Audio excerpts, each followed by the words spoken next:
listen for a brand new show. Scooby Doo is here again, away we go. Scooby Doo is running from a spooky ghost. Shaggy isn't doing what he does the most. Hey, come on, get involved till the mystery is solved. Hang around for Scooby Doo.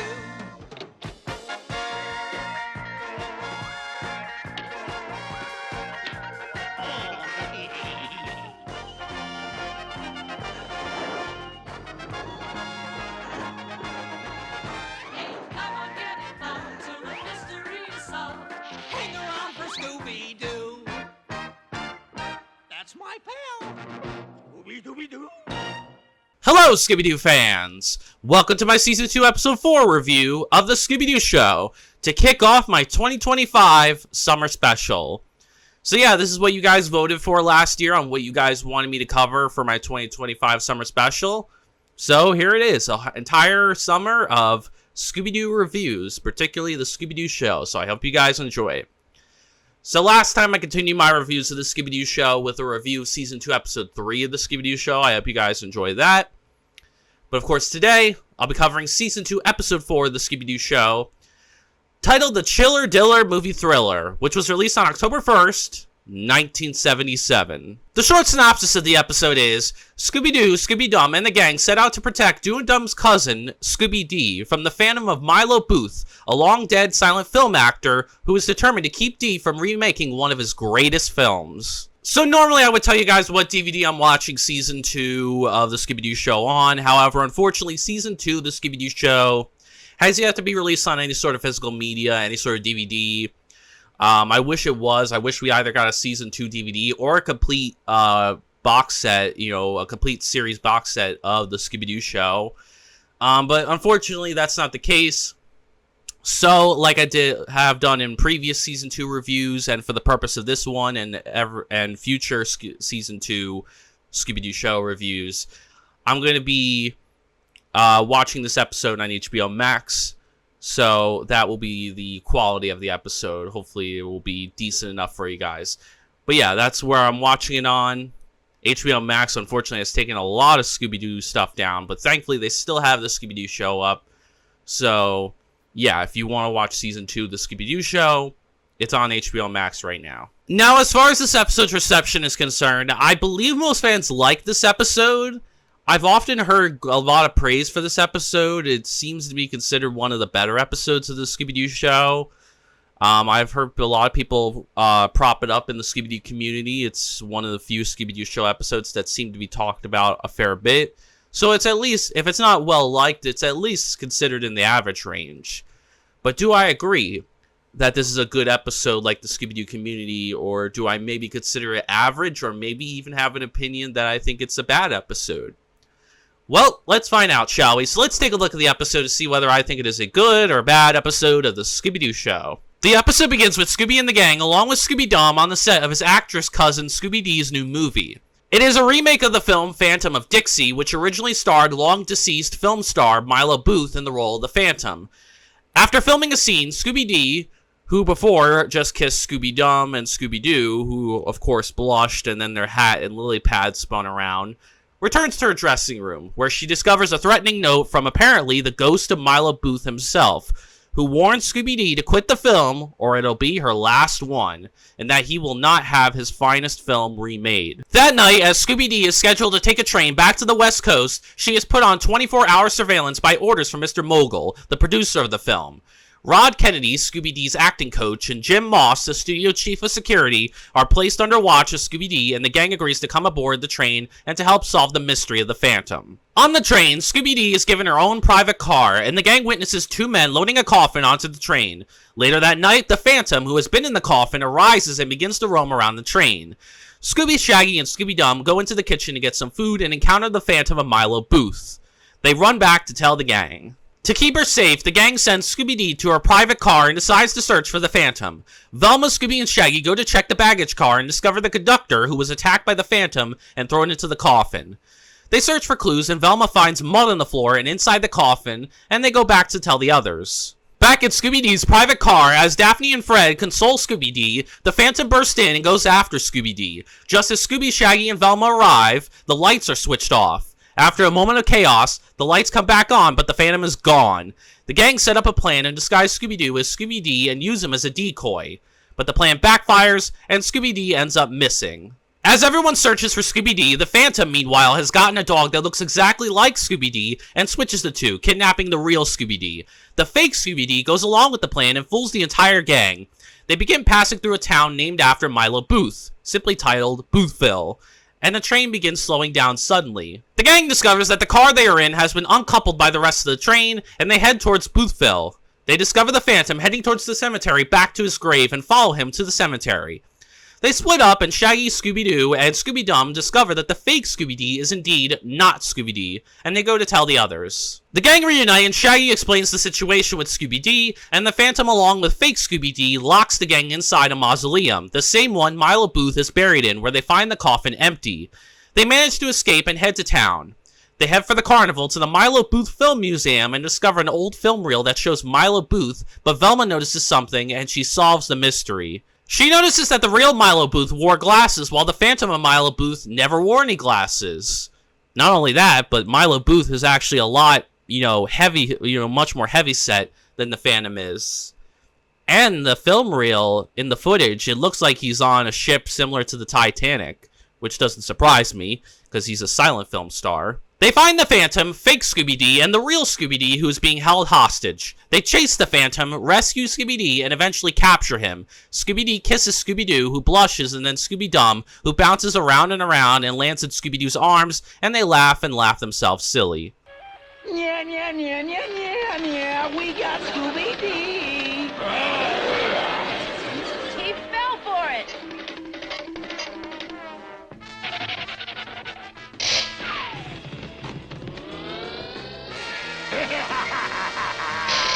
The plan's working. Yeah.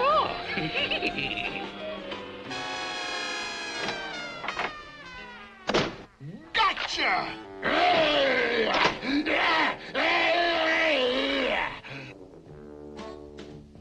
My hero. Ooh. You too, Cousin Dum.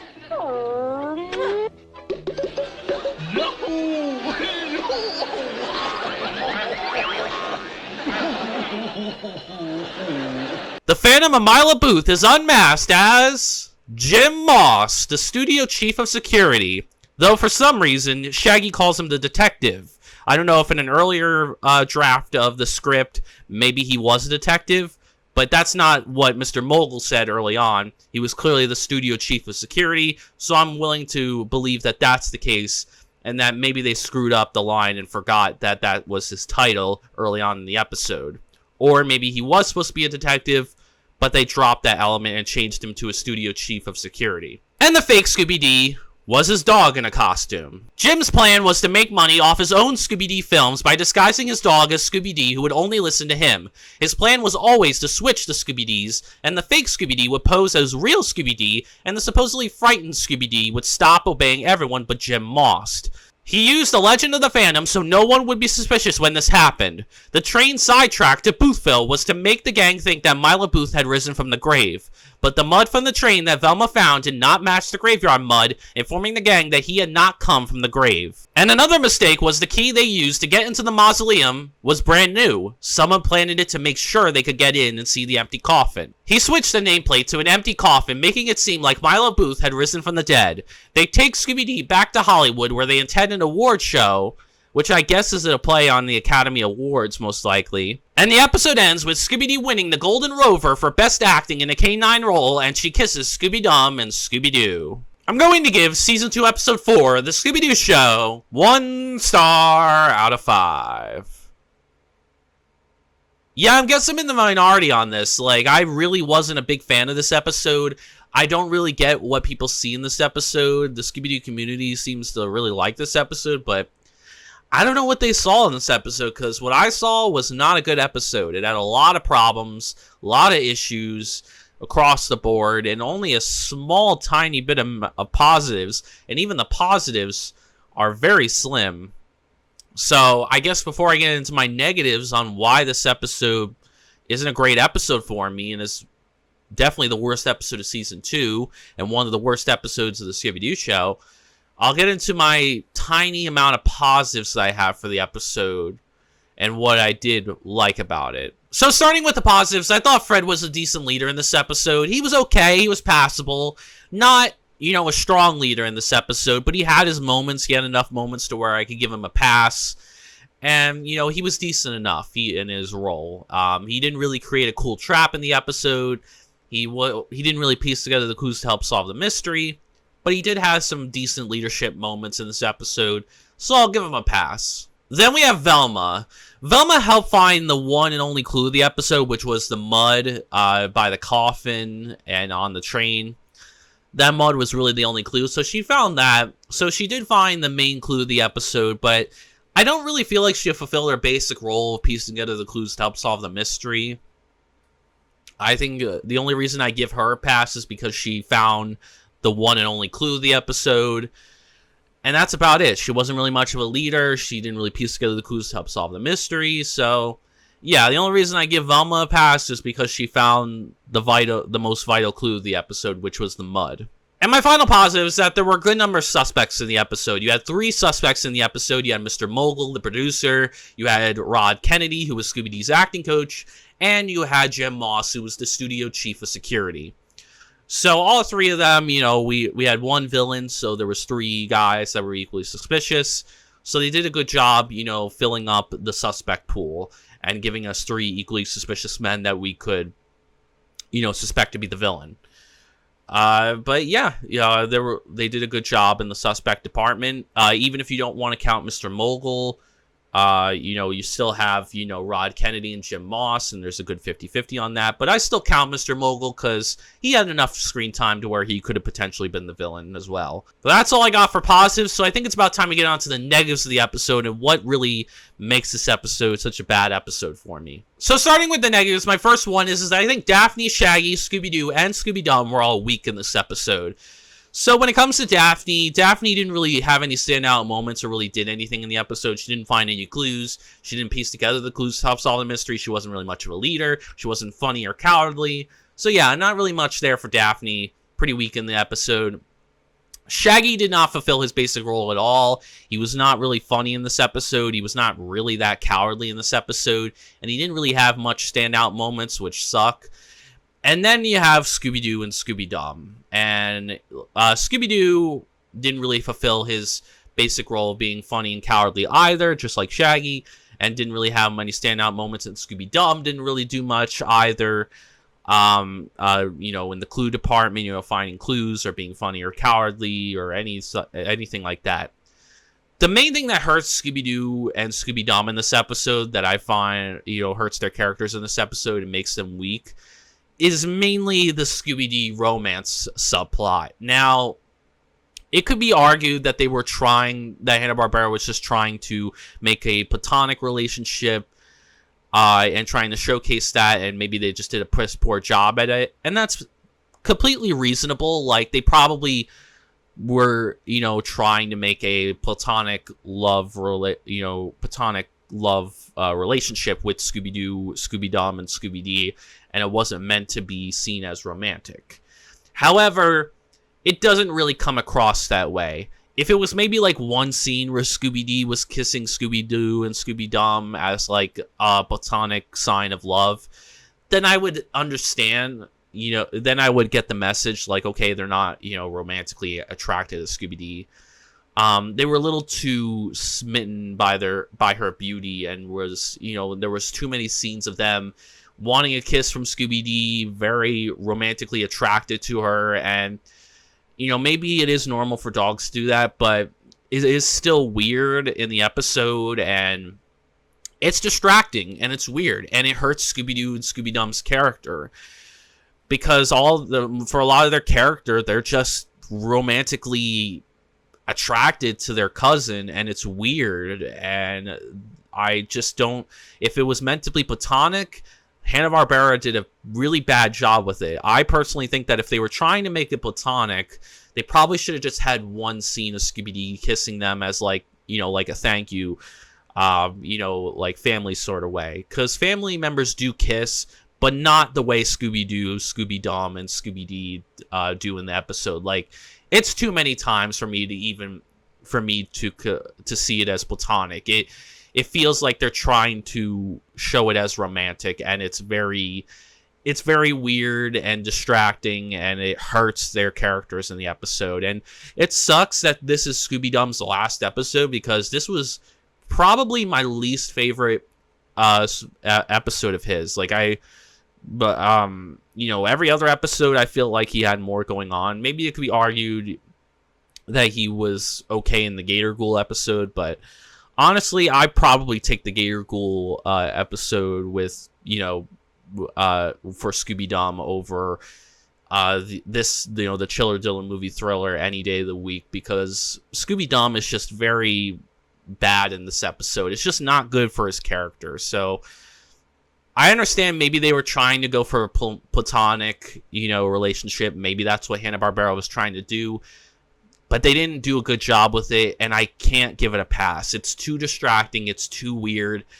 It bothers me in this episode, and it makes it hard to watch the episode when you see Scooby-Doo and Scooby-Dum constantly kissing Scooby-Dee and being romantically attracted to her, and it hinders the episode quite a bit. So, yeah, I wasn't a fan of Daphne, Shaggy, Scooby-Doo, and Scooby-Dum, and for Scooby-Dum's final episode, this was not a good note for him to end on. This might be the worst note to end on. This was probably my least favorite Scooby-Dum appearance and episode. He just wasn't great in this episode. Then we have the villain of the episode, who I thought was weak as well. So the main villain of the episode is, of course, the Phantom of Milo Booth and the fake Scooby-Dee.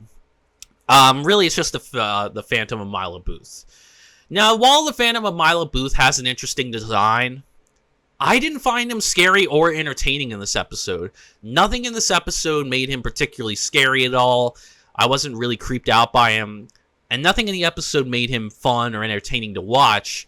So he just ended up feeling like a boring, nothing villain, in this episode. I wasn't a fan of him as the main villain of the episode, and while he did have a cool and interesting design and definitely had potential to be either scary or entertaining, I don't think they fully utilized him well enough. I don't think they took him to his full potential. I think they did a piss poor job with him in this episode, and really just kind of made him boring and weak and uninteresting in the episode. So yeah, not a fan of the main villain of the episode. Just didn't work for me. Cool design, but he wasn't scary or entertaining. Outside of costume, I found Jim Moss to be very uninteresting. So we don't really know much about Jim Moss as a character. He doesn't provide any backstory for Milo Booth as a villain. He doesn't really do anything that stands out. Maybe when Shaggy called him the detective, maybe there was some backstory there that they could have explained.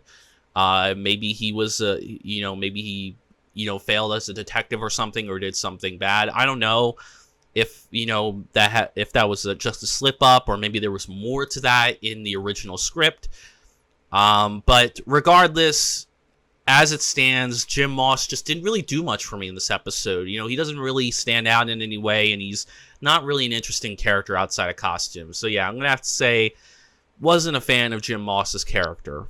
Next up, we have the motive of the episode, which I found to be very implausible and very far-fetched. So essentially, Jim Moss's motive was that he wanted to scare everyone away as a distraction to his main scheme, where he would kidnap Scooby-Dee, replace her with his fake imposter Scooby-Dee, so that the fake Scooby-Dee would only obey him, and he could become rich off of future Scooby-Dee movies. Okay, I'm gonna be honest, this seems like a very far-fetched and implausible motive. Like, I just don't buy that this would work.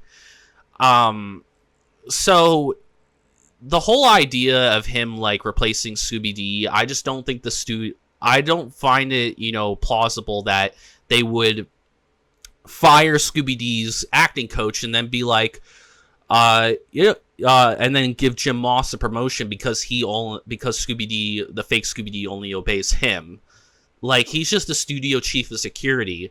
Why would they boost him up to that position? I just don't buy that, a studio that's producing, these Scooby-Dee movies would be like, oh, Scooby Doo's not listening to her acting coach anymore, but she is listening to Jim Moss. Let's just promote Jim Moss and have him be on every Scooby Doo movie, future Scooby Doo movie. Like, I just don't buy that. Like, you know, I don't think the studio would do that. I think they would find it very suspicious. I certainly would. And it would definitely lose her a lot of opportunities, this fake Scooby Doo. I personally think that the motive really should have been a ransom motive. I think it would have made more sense had he tried to kidnap Scooby Doo for ransom and then gotten money that way. I feel like that would have been a better motive and more plausible motive.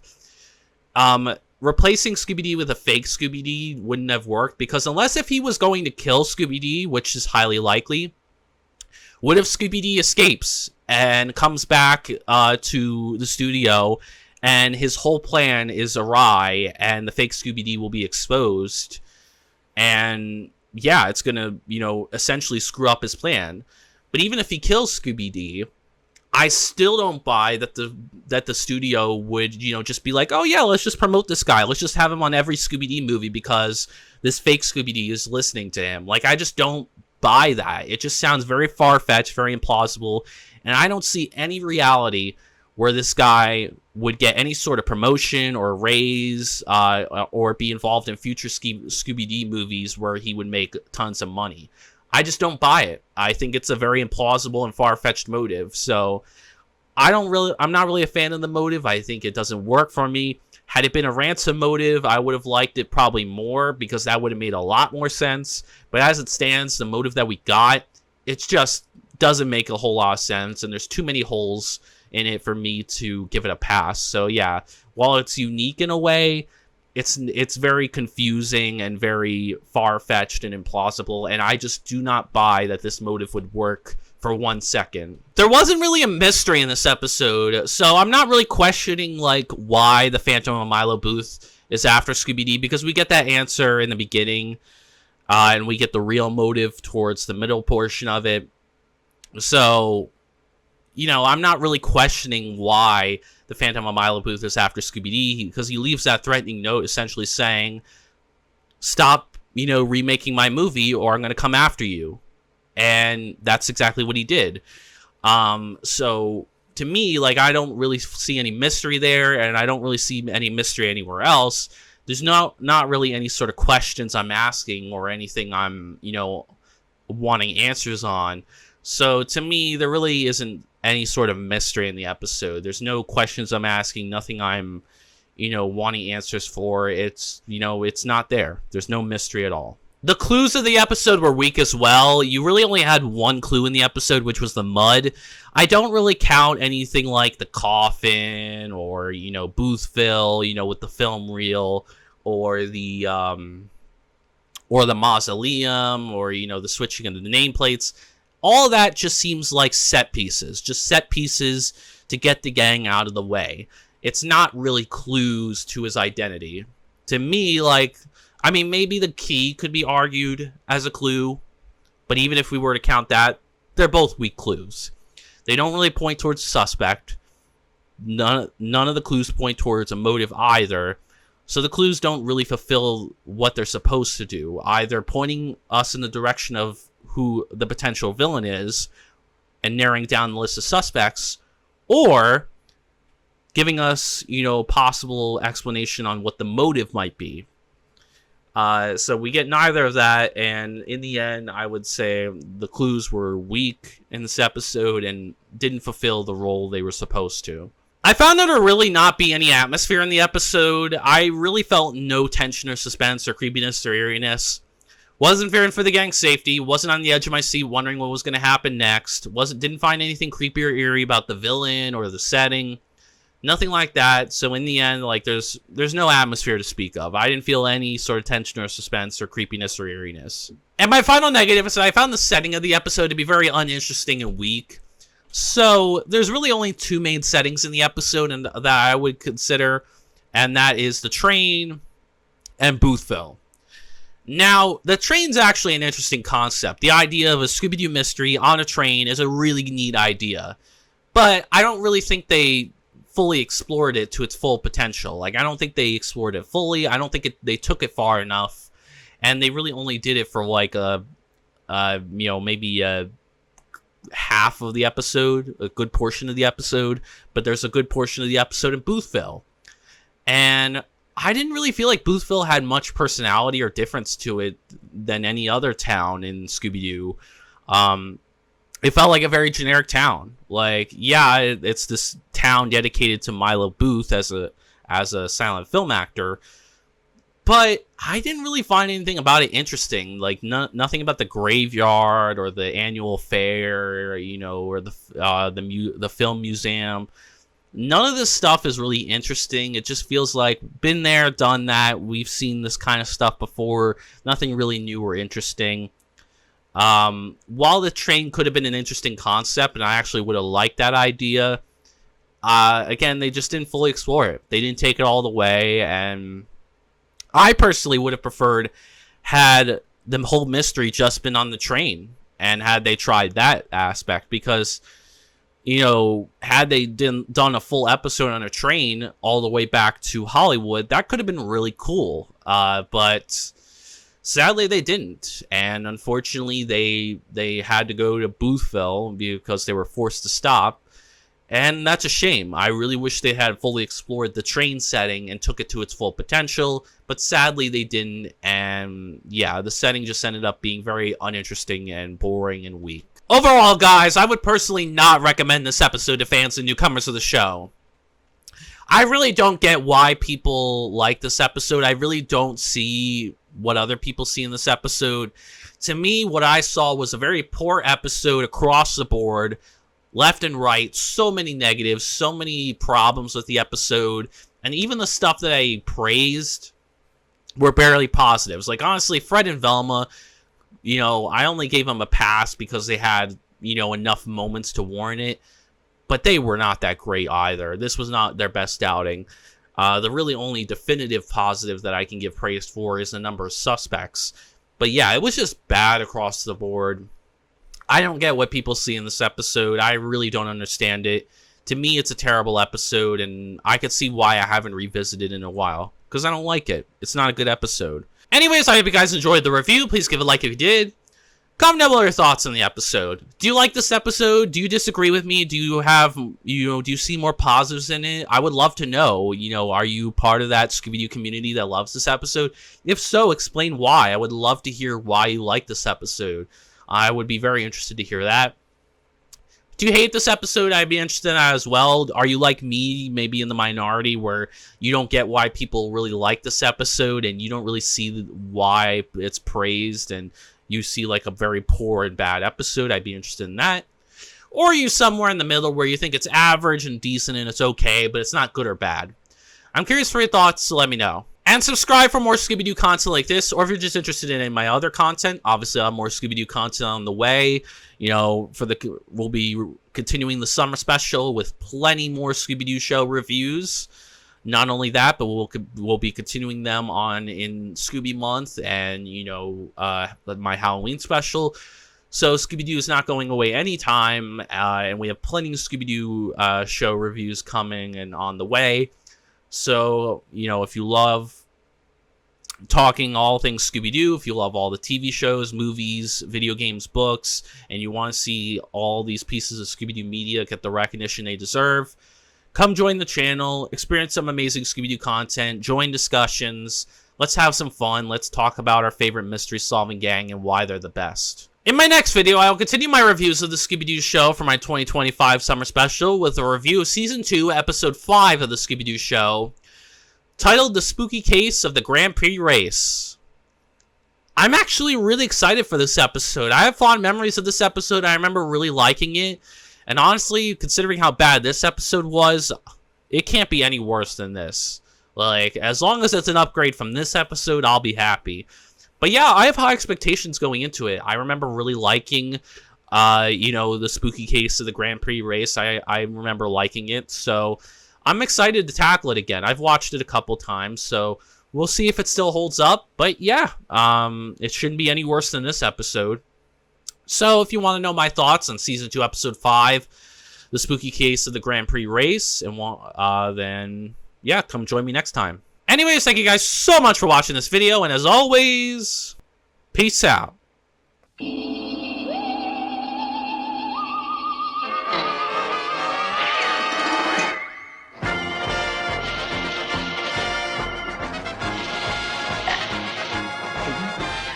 got it all together for a brand new show.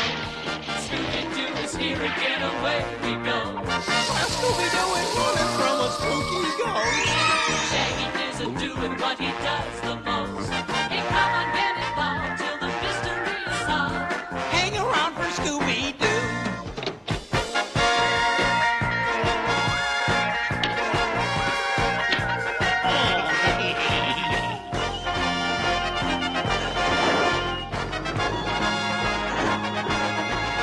Hey, come on, get involved till the mystery is solved. Hang around for Scooby Doo. That's my pal. Scooby Dooby Doo.